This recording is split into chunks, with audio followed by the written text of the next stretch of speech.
ധ്യാനിക്കുമ്പോൾ ശരീരത്തെയും മനസ്സിനെയും നിങ്ങൾ സൂക്ഷ്മമായി നിരീക്ഷിക്കുന്നു. അനുഭൂതികളുടെ അവിരാമമായ വരവിനെയും കടന്നുപോകലിനെയും അറിയുന്നു.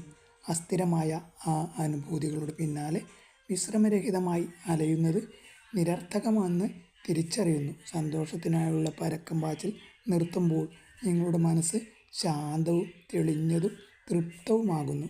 സന്തോഷവും കോപവും വിരസതയും കാമവും ഉണരുകയും കടന്നു പോവുകയും ചെയ്യുന്നു. അവയ്ക്കു വേണ്ടിയുള്ള തൃഷ്ണ നിയന്ത്രണത്തിലാകുമ്പോൾ അനുഭൂതികളെ അതായി തന്നെ നമ്മൾ സ്വീകരിക്കുന്നു. ഭാവനാഭ്രമങ്ങളിൽ നിന്നും ഒഴിഞ്ഞു നിൽക്കാനും വർത്തമാനത്തിൽ ചുവടുറപ്പിച്ച് ജീവിക്കാനും നമുക്കതോടെ കഴിയുന്നു.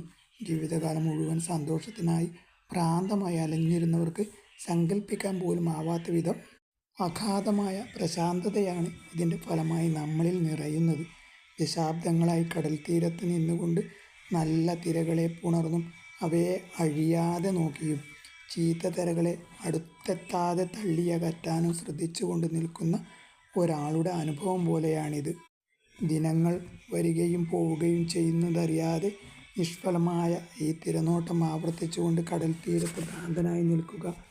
ഒടുവിൽ തിരകളെ വരാനും പോകാനും വിട്ടുകൊണ്ട് മണ്ണിൽ സ്വസ്ഥനായിരിക്കുക. എത്ര സമാധാനമാണ് അത് കൊണ്ടുവരിക! ആധുനിക ലിബറൽ സംസ്കാരത്തിന് ഈ ആശയം തികച്ചും അന്യമാണ്. പാശ്ചാത്യ